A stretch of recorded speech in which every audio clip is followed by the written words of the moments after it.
The Secret Plan of the Jesuits. This book found in the public domain, public access, no infringement was intentional, and we bring this book to all for educational purposes alone.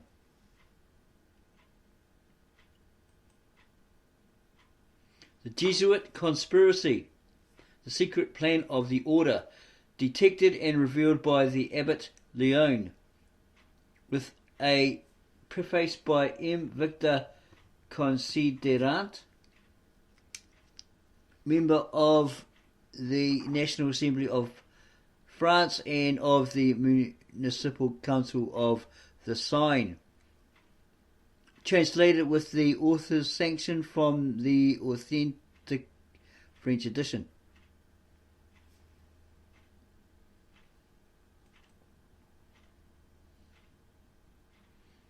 Editor's preface.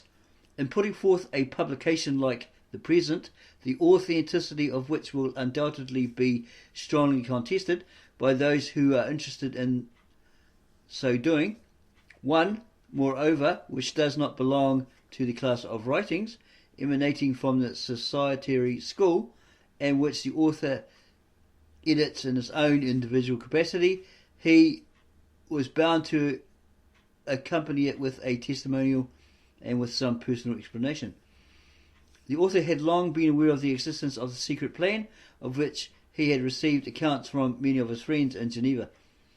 Their esteem and affection for M. Leone were of a very warm nature. They spoke of him in terms that excluded all suspicion of fraud.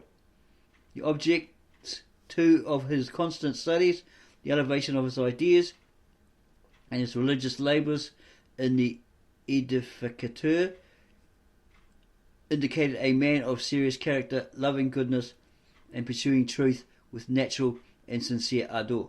Notwithstanding all these grounds for a favourable prejudice, the author confesses that he could not bring himself to believe what had been told him of the Jesuit conference.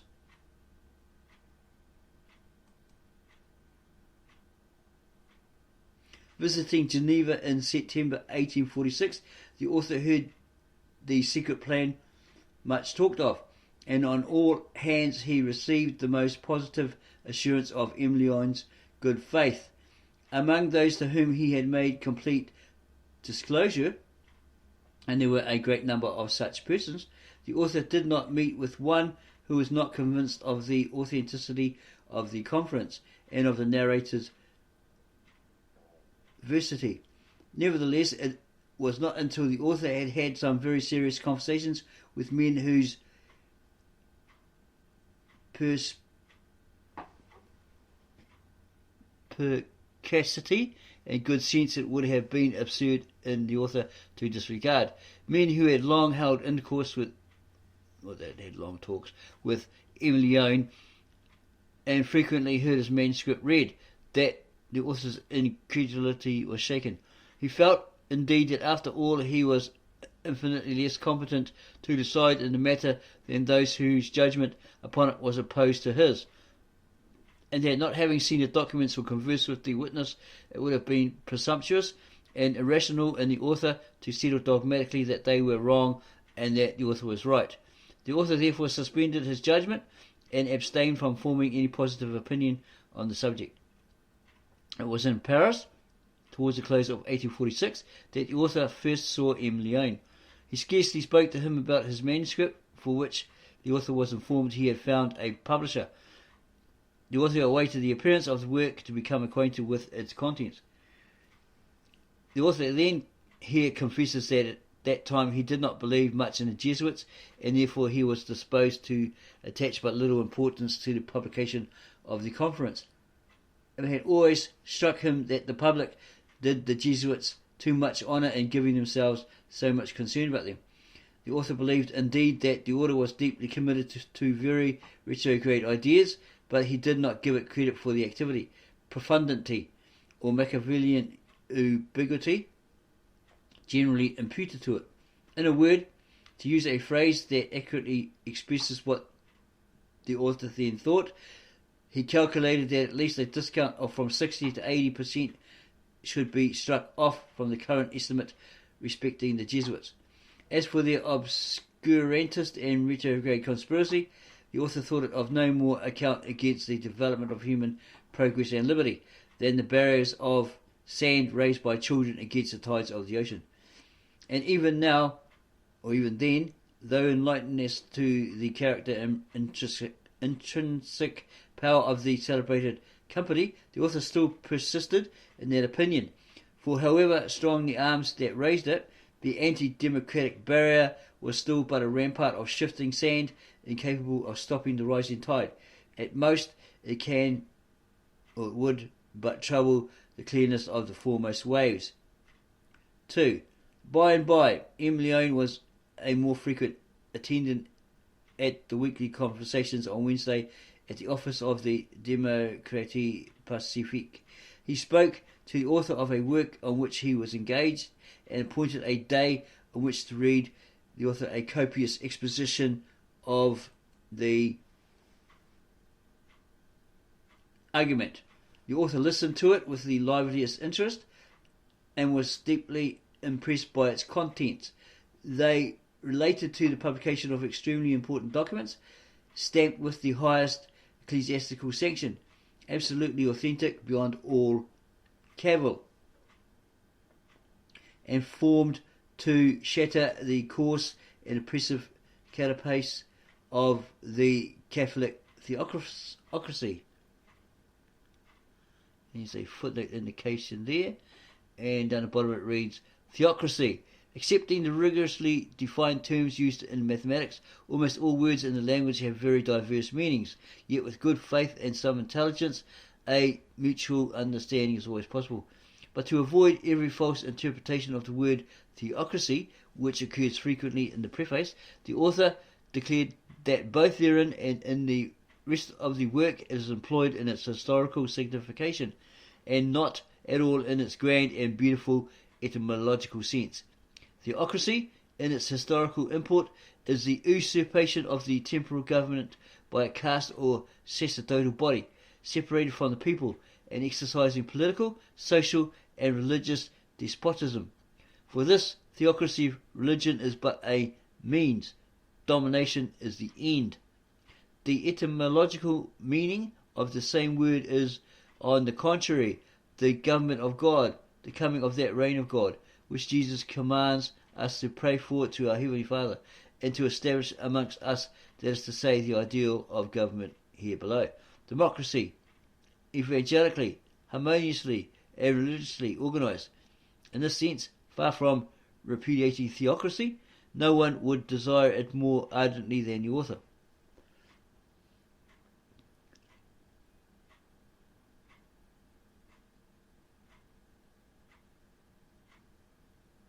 He listened to the argument with liveliest interest and was deeply impressed by its contents.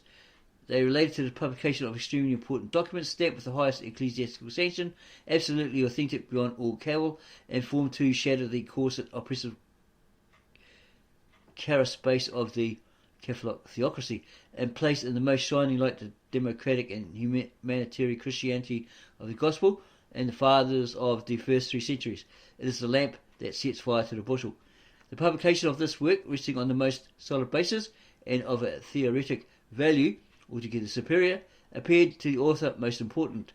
The introduction was complete, was about to be published separately in 1 volume, for which the author was making the necessary corrections, when Leone received from one of their common friends in Geneva intelligence of a breach of confidence committed by his copyist, and the advertisement of the approaching publication of the secret plan in Berna. On receiving this news, the details of which are given in the subsequent introduction, Leone changed his plans. He begged the author to lay aside the first work and immediately publish the secret plan in Paris, so as if possible to anticipate the necessarily faulty, truncated and wholly unsubstantiated edition that was about to appear in Switzerland. But the notice he had received was too late, and ere long he had in his hands a copy of a bad edition, containing a part only of his manuscript, printed at Berna, without name or testimonial, which in its anonymous garb the livery of shame did not and could not obtain any general notice. Thenceforth, Leone's solicitude was not so much to hasten as to perfect the publication which was already in the press, and to make the third part, corroborative proofs, which is entirely wanting in the Bernat edition, as completely as circumstances could require or allow. 3. At that period there no longer remained any doubt in the author's mind as to the authenticity of the secret conference and Leone's sincerity. To suppose that his story was a romance, the conference a lying fabrication, and that Leone made the author at once the dupe and the accomplice of a calumnious hoax, it would be necessary to esteem him the vilest and most despicable of men, considering the mutual relations that had grown up between them. But those relations had fully justified in the author's eyes the high estimate which their common friends in Geneva, who had known him long and intimately, had formed of his integrity, high-mindedness and goodness of soul. The author therefore declares that if the circumstances detailed in the following narrative present to the reader's eyes an extraordinary character and a romantic appearance calculated to stagger his belief, the author for his part would regard as a still more inexplicable mystery the quantum of baseness and the power of fraud which Leone must have been endowed with in order so long to beguile the attached friends he had found in Geneva and Paris. Leone has given us such strong positive proofs of disinterestedness, single-minded sincerity, and incapacity to play an assumed part, that far from ascribing to him the faculty of mystifying and duping others, those who know him see in him, or knew him, saw in him, along with an unswerving devotedness to principles and truth, one of those natures which, while they preserve in mature age the confiding simplicity and sensibility of early youth, are much rather themselves exposed to be deceived every day. 4. But the guarantees afforded by the character of the witness are not the only motives that convince the author of the authenticity of his testimony. Thousands of proofs, incidents of conversation, questions put at long intervals on delicate points, and imperceptible circumstances of the drama have always resulted in an agreement so exact, positive, and formal that truth alone could produce such perfect coaptation. One example would be sufficient to explain the nature of the proofs the author is now alluding to. Among other points in the narrative, it had struck the author as an extraordinary and quite romantic circumstance that, when the young neophyte entered the rector's apartment in the convent of Chieri and took for his amusement a book from one of the library shelves, he should have found in the very first instance, behind the very first book he laid his hand on, the registry of the Confessions of the Novices, and again, immediately behind it, that of the Confessions of Strangers, and the rest. The author had often reflected on the singularly surprising nature of this chance, and he also had intended to mention his perplexity on this subject to Leone. Then it happened. One morning while he was writing, and while he was conversing near the author with other persons to whom he was relating his adventure, and the author heard him say in the course of a narrative delivered with all the precision of a very lively recollection, I laid my hand on the first book on the library shelf. This trivial detail, which was not in the first manuscript, and which Leone thus gave unasked for in the course of a recital, the animation of which vividly recalled the scene to his memory, and made him describe all its circumstances, explained to the author in the most natural and satisfactory manner a thing which had previously appeared to the author in the light, not indeed of an impossibility, but of a serious improbability.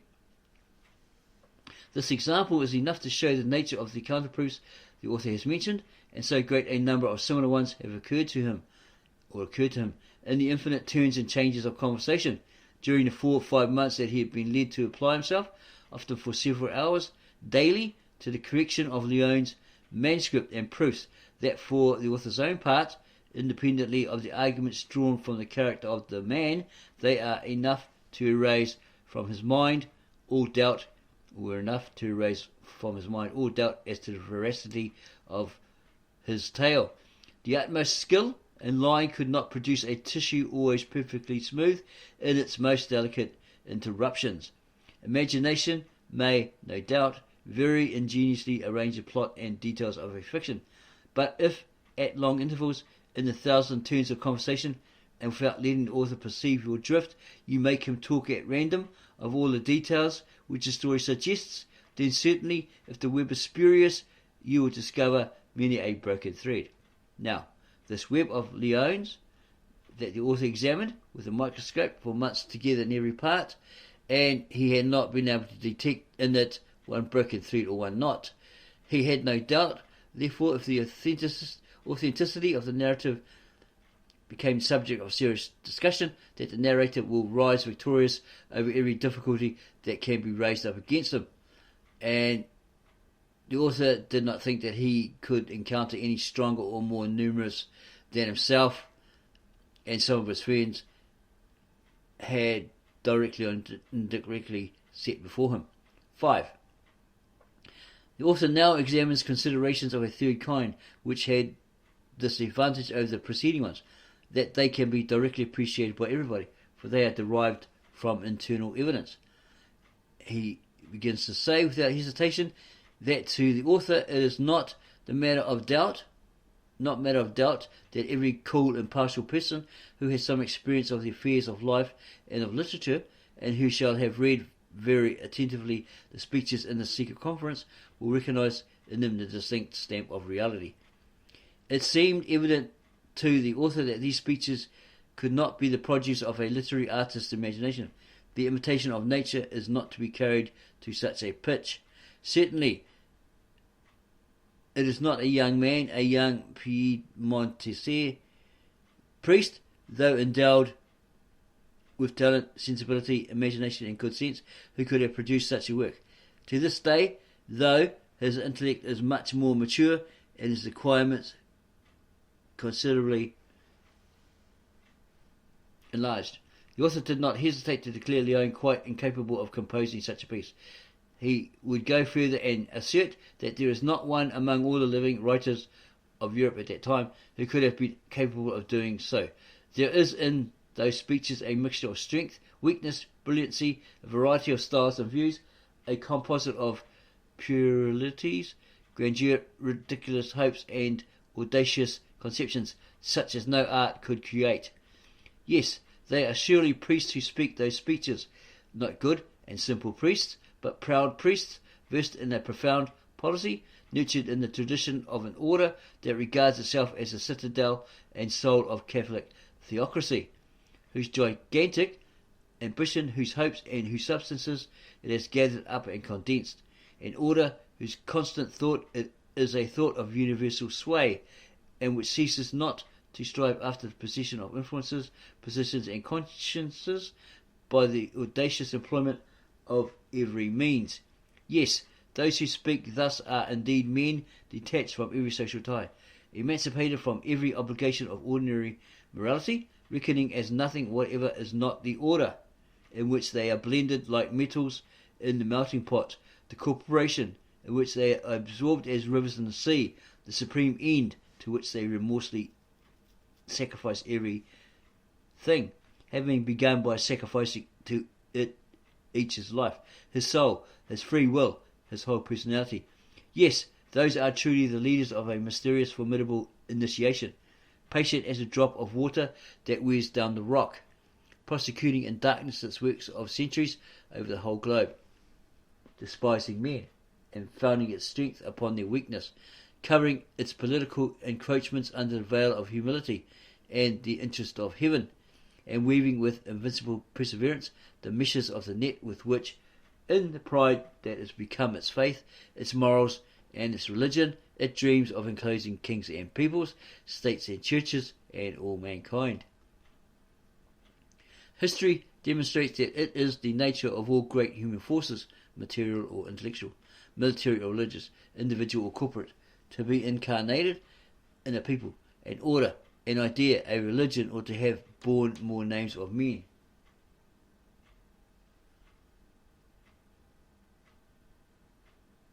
Such as Alexander, Caesar, Muhammad, Charlemagne, Hildebrand, Napoleon, and so forth.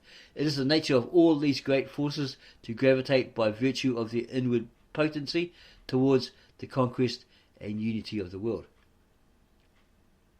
It is a phenomenon likewise proved by history that hitherto the laws of ordinary morality, the duties considered by practical conscience as the imperative rules of men's individual relations, are drowned and annihilated in the gulfs opened by those vast dominating ambitions, which substitute the calculations of their policy in the interests of their sovereign aim for the rules of vulgar conscience.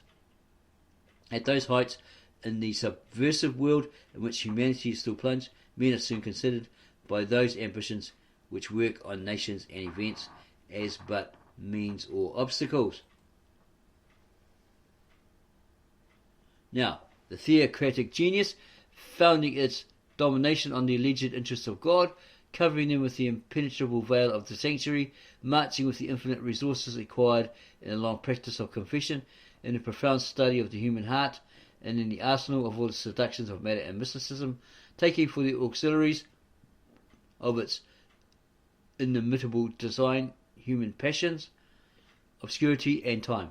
The theocratic genius, if with a deliberate consciousness of its aim, it has constituted itself a hierarchical militia, detached from all ties of affection, must necessarily carry to its maximum of concentration and energy that politic spirit before which persons and the morality of actions disappear, and which retains but one human sentiment and one moral principle, that of absolute devotedness to the animus of the corporation, to its aim and its triumph.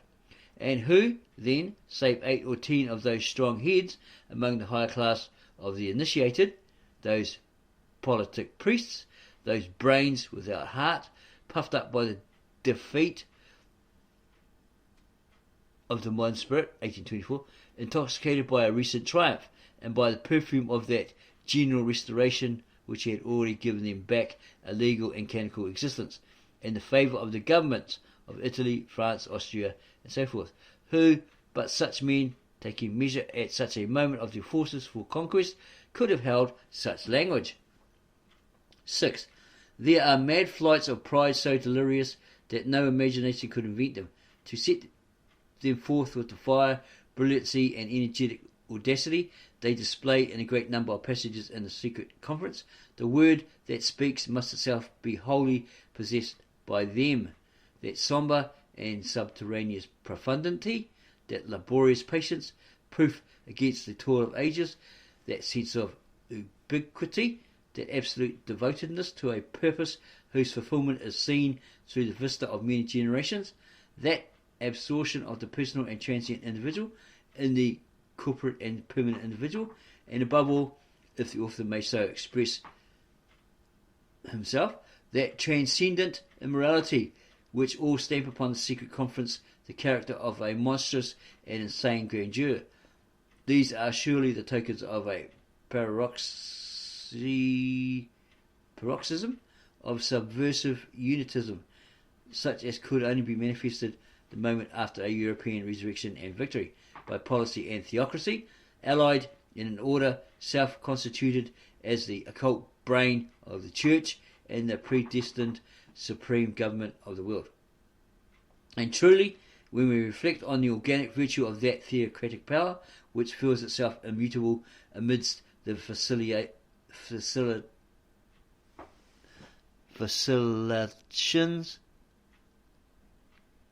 of the political world, the faculations of the political world, we are constrained to own that such is the nature of its means, such the temper of its weapons, that it might, with more reason than any, conquer, or even than, say, any people aspire to a universal dominion, if instead of seeking to cast back the nations into the past, and to plunge mankind again into the night of the Middle Ages, a thing which is purely impossible. It had undertaken the glorious task of guiding men towards the splendour of freedom and the future. That order, which for many a century has braved kings and nations, which neither the decrees of princes, nor the bulls or popes, or papal bulls or popes, nor the anathemas of the conscience of nations, nor the terrible wrath of revolutions have been able to crush, whose severed fragments reunite in the shade like those of the Hydra. That order, everywhere present and impalpable, which feels itself living, with its eternal and mute thought, in the midst of all that makes a noise and passes away. That order, on comparing itself with those governments whose vices, corruptions, and caducity would make them pliant subjects for its crafty magnetism, must certainly have conceived through its chiefs the plan developed in the secret conference, and none but the initiated could have given to that plan the profound, eloquent, and impassioned forms which that grand folly there assumes. The fumes of pride have mounted to the brain of the mysterious Colossus, and he has failed to perceive that his feet are of clay, and that the inevitable flood of the modern spirit is reaching them and washing them away. Boundless ambition, a mighty organisation, indomitable perseverance, and absolute devotedness, all directed to the attainment of an impossible object, an absurd chimera pursued by a transcendent system of means as immoral as they are puerile. Such are, in brief, the characteristics of that modern incarnation of theocracy which is called Jesuitism.